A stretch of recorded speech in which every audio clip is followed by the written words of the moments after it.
कहानी है विश्व के सबसे बड़े महाकाव्य की, जिसमें योग है, यथार्थ है, विवेक है, परमार्थ है, सत्य ज्ञान का दिव्य प्रकाश है, आध्यात्म का महाआकाश है।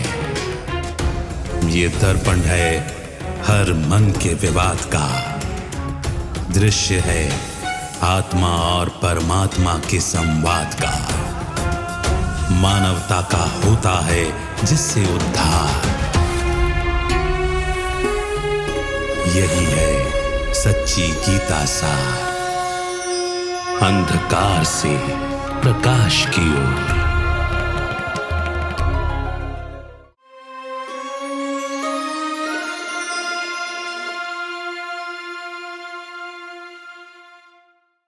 नमस्कार। अंधकार से प्रकाश की ओर सच्ची गीता सार इस कार्यक्रम में आप सभी का स्वागत है। आज विश्व को अगर हम देखते हैं तो हम देखते हैं कि हमारे आसपास हिंसक घटनाएं दिन ब दिन बढ़ती जा रही हैं। हम में से बहुत सारे लोग सोचते भी हैं, कहते भी हैं, हमारे घर में अगर बड़े बुजुर्ग हैं तो वो ये बताते भी हैं हमें कि उनके जमाने में ये सब कुछ नहीं होता था, इतना अधर्म, इतना हिंसक घटनाओं का बोलबाला नहीं होता था। आज हम एक विश्व युद्ध को अपने आंखों के सामने नहीं भी देख पा रहे हो तो भी हम ये जानते हैं कि विश्व में युद्ध व्यापक हो चुका है। कितने जगह ऐसे हैं जहां पर आर्म्ड कॉन्फ्लिक्ट्स हो रहे हैं। आखिर आज जो बात हम देख रहे हैं, आज से 50 या 100 साल पहले तो नहीं थी। आज से 100 साल पहले भी दुनिया एक बेहतर और शांतिपूर्ण जगह थी। ऐसे में क्या सृष्टि की आदि सतयुग का समय वहां कोई युद्ध हो सकता है? क्या देवताओं के साम्राज्य में युद्ध चल सकता है? क्या देवता युद्ध कर सकते हैं? इन्हीं विषयों पर आज हम चर्चा करते हैं। हमारे साथ स्टूडियो में ब्रह्मा कुमार ब्रजमोहन भाई हैं। भाई साहब, आपका स्वागत है। ओम शांति। बड़ी रोचक बात है, कथाओं में, किंवदंतियों में हम ये चीजें देखते हैं जहां पर हमें देवासुर संग्राम की बात कही जाती, कि देव और असुर इन दोनों के युद्ध की बात कही जाती है। तो ये प्रश्न उठता है कि क्या देवता युद्ध कर सकते हैं? गीता में इसके बारे में बहुत ही सुंदर स्पष्टीकरण मिलता है कि वहां पर एक आसुरी संपदा है और एक दैवी संपदा की बात गीता में स्पष्टता से बताई जाती है। और ये भी बात बताया जाता है कि आसुरी संपदा कैसी है, उनके गुण लक्षण क्या हैं, और दैवी संपदा वो संपूर्ण अहिंसक है, निर्विकारी है। तो ऐसे में प्रश्न उठता है कि जो संपूर्ण अहिंसक दैवी संपदा है, ऐसा गीता स्पष्टता से बता रही है, क्या ऐसे देवी देवता कभी हिंसक युद्ध कर सकते हैं?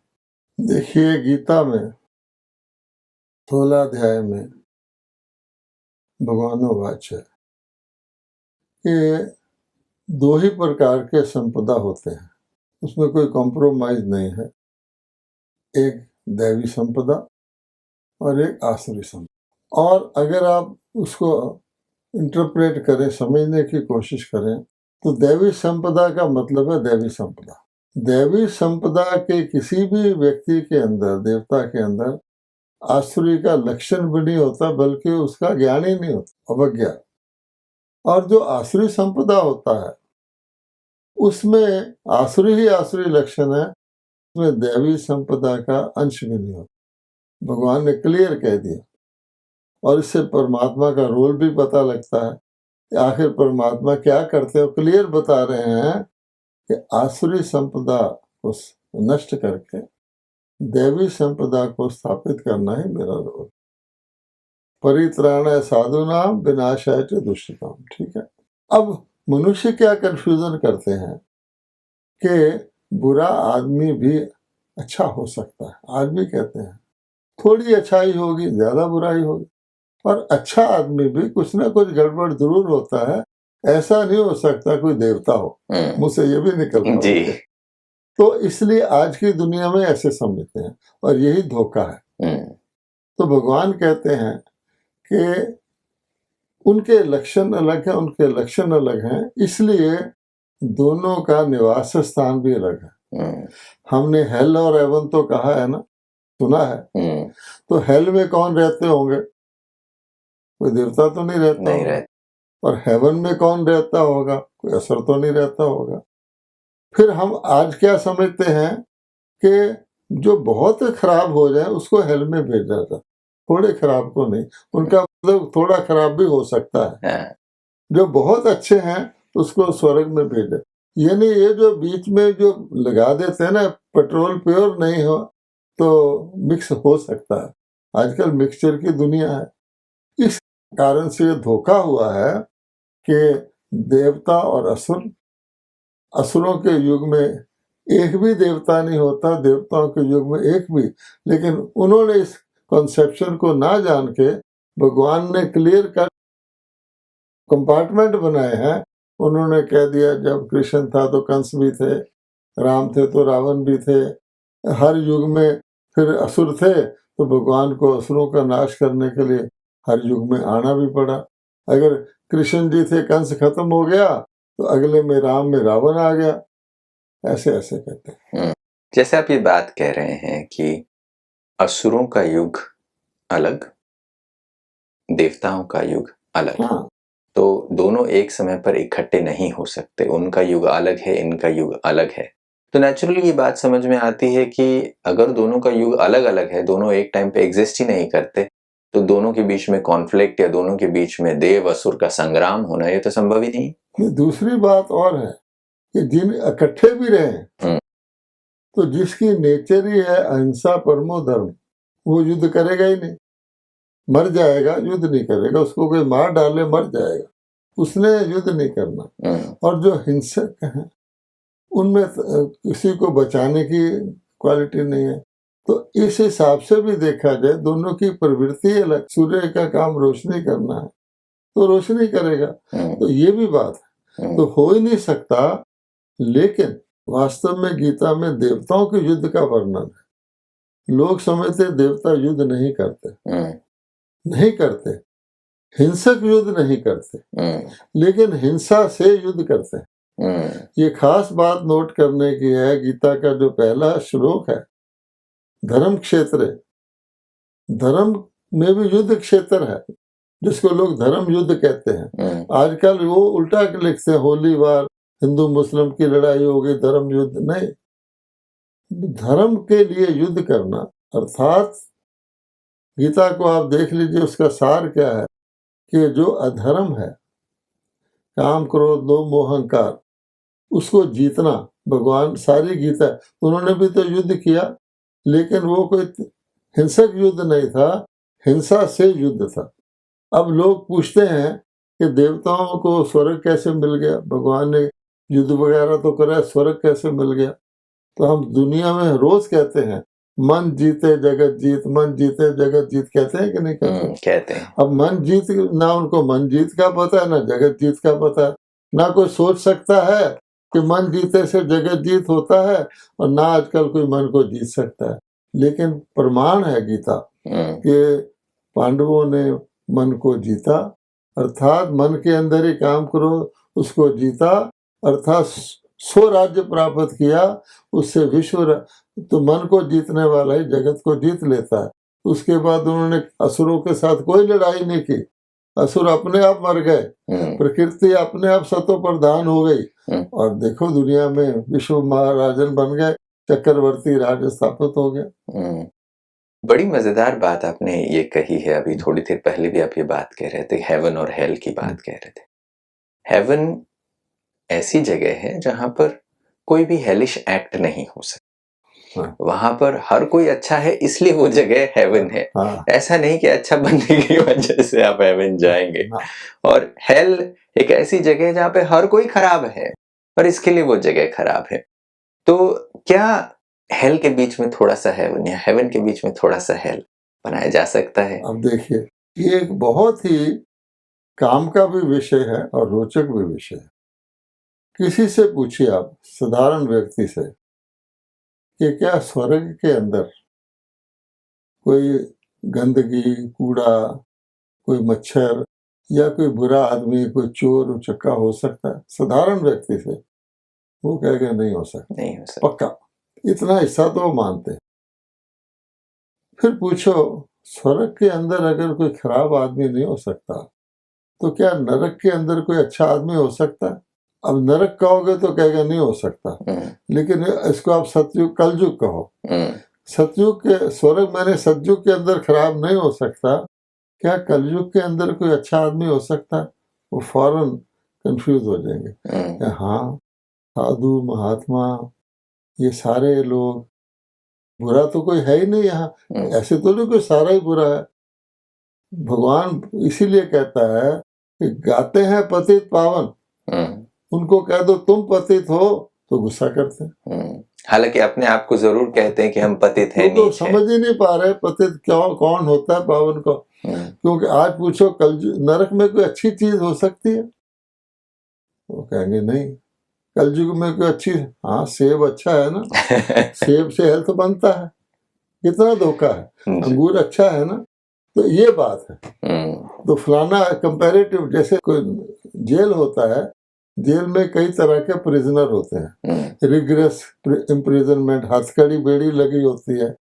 सिंपल इम्प्रिजनमेंट, पॉलिटिकल प्रिजनर को अखबार भी मिलता है पढ़ने को, तो वो भूल जाए, वो कहते हैं प्रिजनर तो ये है इसने बेड़ी लगी, मैं तो अखबार पढ़ रहा हूँ। लेकिन कोई कोई नेता कहता है कुछ भी है, वो तो हम जेल में ही है ना। ये बात है सारी। तो भगवान यही समझाता है उनको कि तुम लिबरेट करने को क्यों कहते हो, क्योंकि तुम बंधन में क्यों मांगते हो, भक्ति पूजा क्यों करते हो? जरूरत ही नहीं, अगर तुम मौज में हो तो रहो। ये है, बंधन में हो तुम जानते हो, इसलिए भगवान कहते हैं जरा सा भी अगर किसी को बंधन है, श्रेणी बदल जाती है। यानी फर्स्ट डिवीजन और सेकंड डिवीजन में 1 नंबर का ही तो फर्क होता है। बिल्कुल, तो श्रेणी बदल जाती है। तो भगवान ये बताता है कि युग के साथ वर्ण है, जिसको कहा जाता है देवता वर्ण, ब्राह्मण वर्ण, क्षत्रिय वर्ण व शूद्र वर्ण। शूद्र वर्ण कलयुग में होगा। अब सीधा कलयुग में कह दो कि सारे शूद्र हैं, तो कितना गुस्सा करेंगे। गवर्नमेंट तो बैन कर रखा अछूत कहना।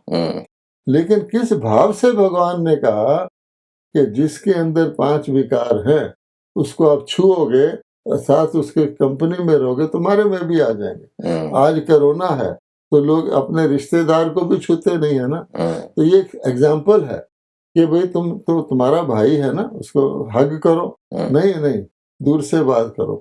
तो भगवान कहते हैं कोरोना तो दिखता है, लेकिन ये जो काम विकार है, ये जो लोभ विकार है, ये भी और खतरनाक कंटेजियस है। इसको दूर किया गया भगवान ने इसलिए कहा कि जरा परे रहना। आज वो शूद्र का अर्थ ही दूसरा लेते हैं। इतना फर्क है जी। गीता में एक और बात जो आती है कि देव और असुर एक साथ रहते हैं या नहीं, इस पर गीता में 3 प्रकार के गुणों की बात आती है। सतो और रजो और तमो गुणों की बात आती है। तो ये बात चिंतन करने लायक है कि इन 3 गुणों के हिसाब से सृष्टि के आदि समय में सतोगुण था।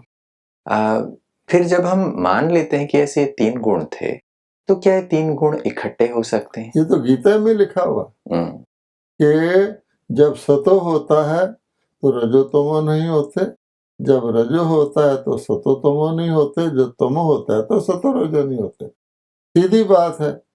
शाम होती है तो सुबह रात नहीं होता, रात होती है तो सुबह शाम नहीं होता, सुबह होती है तो शाम रात नहीं होता। जब हम कहते हैं सर्दी का मौसम आ गया तो गर्मी नहीं होती, गर्मी का मौसम आ गया तो सर्दी नहीं होती। और इसका मतलब ये है कि जब देवता सतोगुणी है और असुर जिनमें तमो प्रधानता के गुण है, तमोगुण है, उस वक्त जन्म ही नहीं लेते, इसलिए तो आबादी बढ़ती है। ये सतोगुण में आबादी थोड़ी होती है, रजोगुण में और ज्यादा होती है, तमोगुण में, क्योंकि जितनी जितनी गिरावट आ जाती है अन्य श्रेणियां सेकंड क्लास के डब्बे में भरती जाती है। कोई अगर गर्मी में एयर कंडीशनर लगा ले और सोचे ये सर्दी आ गई, ये तो टेम्परेरी है ना, बाहर निकलेगा तो क्या होगा? कृत्रिम है, आर्टिफिशियल कृत्रिम है। तो ये आर्टिफिशियल स्वर्ग इसको लोग गिनते हैं। हमने ये कर लिया, हमने ये विद्या कर ली, कंप्यूटर बना लिया, ये कर। तो अगर गौर से देखेंगे, बिना कंप्यूटर के आदमी ज्यादा शांति में रहता। जितने आप इस कॉम्प्लिकेशन में पढ़ते जाते हैं और आप ब्रिंक पर जा रहे हैं, ऐसी जगह जा रहे हैं जहाँ एक चीज खत्म हो गई तो सारा आपका सिस्टम फेल हो सकता है। अंधाधुंध उसकी तरफ रश कर रहे हैं। इसलिए भगवान कहता है कि लोग आज क्या कहते हैं, दुनिया ऊपर जा रही है, और भगवान कहता है दुनिया नीचे आ रही है। भगवान ने कहा सतयुग से कलयुग आता है, और आज के लोग समझते हैं हम स्टोन एज से एटॉमिक एज में जा रहे हैं। तो फर्क है ना सोचने का, यही फर्क गीता समझाती है। ये भी बात जो रजोगुण की बात आती है, काम विकार के बारे में गीता में बताया जाता है कि काम विकार रजोगुण से उत्पन्न होता है। उससे पहले वो गुण था नहीं, और इसीलिए हम देवताओं को निर्विकारी कहते हैं और असुरों को हम विकारी कहते हैं। तो देवता एक ऐसे टाइम पे थे जहां पर काम विकार नहीं था, सिर्फ सतोगुण था। तो देवता और असुर एक ही टाइमलाइन पे नहीं मैच होते। अब हम बात करते हैं हिंसक और अहिंसक होने के बारे में। जब हमने ये मान लिया कि देवताएं अहिंसक हैं, वो युद्ध नहीं करते, और असुर वो हैं जिनके अंदर आसुरी गुण हैं, दैवी संपदा और आसुरी संपदा के लक्षणों में आसुरी संपदा के लक्षण बताए गए हैं, तो क्या हिंसक युद्ध, जो देवता तो खैर नहीं करते, बट क्या हिंसक युद्ध से एक दैवी स्वराज की स्थापना हो सकती है? क्या परमात्मा आसुरी संपदा को जब दैवी संपदा बनाते हैं तो क्या वो एक हिंसक युद्ध से परिवर्तन हो सकता है?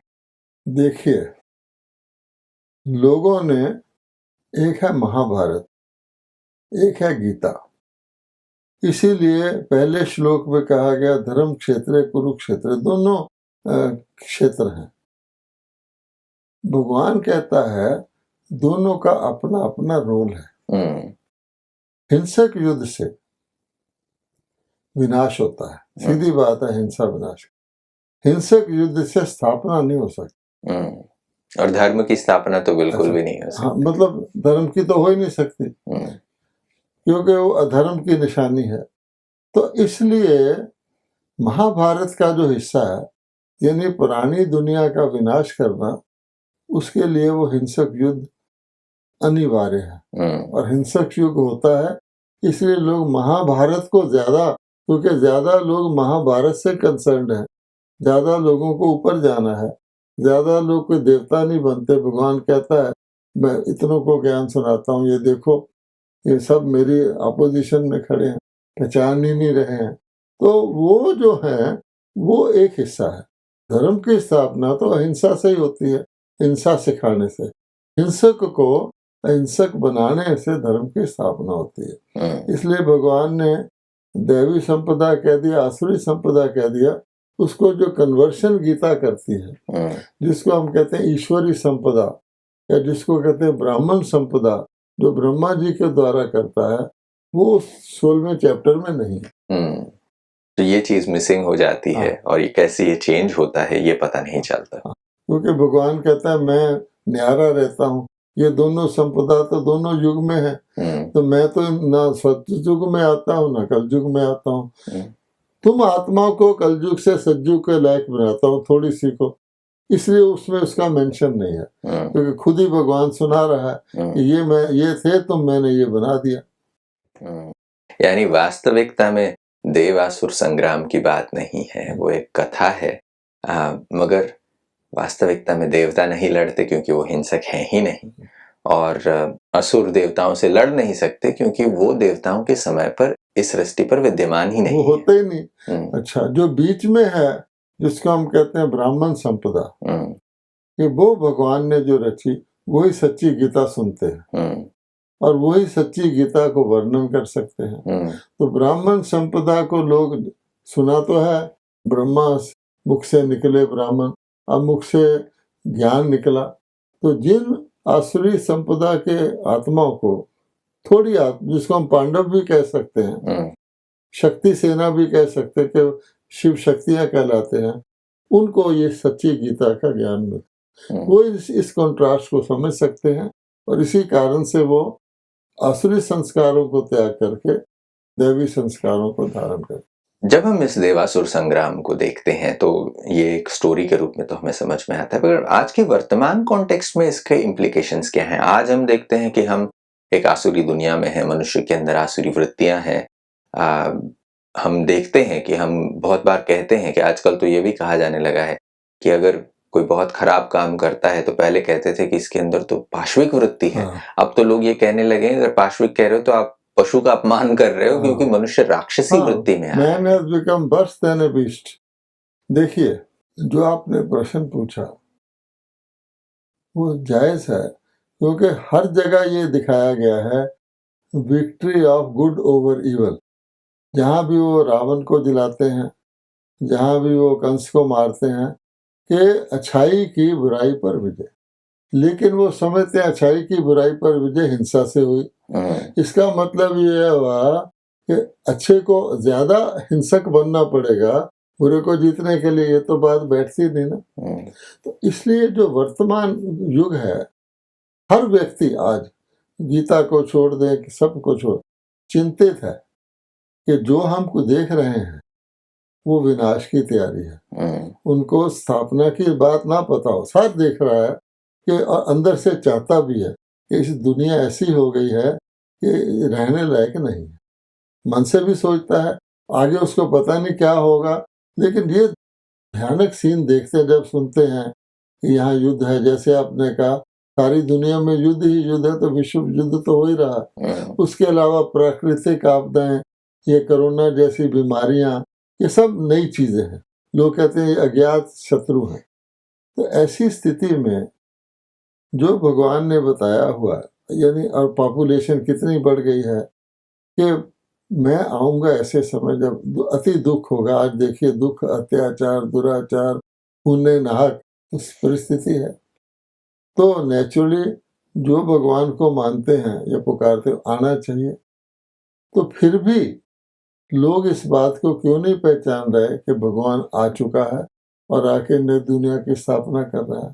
तो कारण वही है कि वो जो और इधर उधर की बातें सुनकर भगवान ने युद्ध कराया था असुर, वो इसको मिस कर रहे हैं। और हमारा प्रयास यहाँ, हम कोई और किसी काम के लिए तो नहीं कर रहे, क्योंकि हम उस बात का हिस्सा हैं कि हमने भगवान को जाना है और उनसे वो सत्य गीता सुन रहे हैं, आगे क्या होने वाला है और उसको हम जाने और योग लगा सकें, ये हमारा प्रयास है। बिल्कुल, गीता का मुख्य उद्देश्य ही ये है कि परमात्मा से योग लगाया जाए और योग से अपना परिवर्तन किया जाए। आज समय को देखते हुए यहीं विराम लेना पड़ेगा। चर्चा को अगली कड़ी में कुछ और विषयों के साथ जारी रखेंगे, मगर आज आप समय निकाल कर आए, इसके लिए आपका बहुत बहुत धन्यवाद। ओम शांति। दोस्तों, आज की कड़ी में बड़ी खूबसूरत बात हमने की है।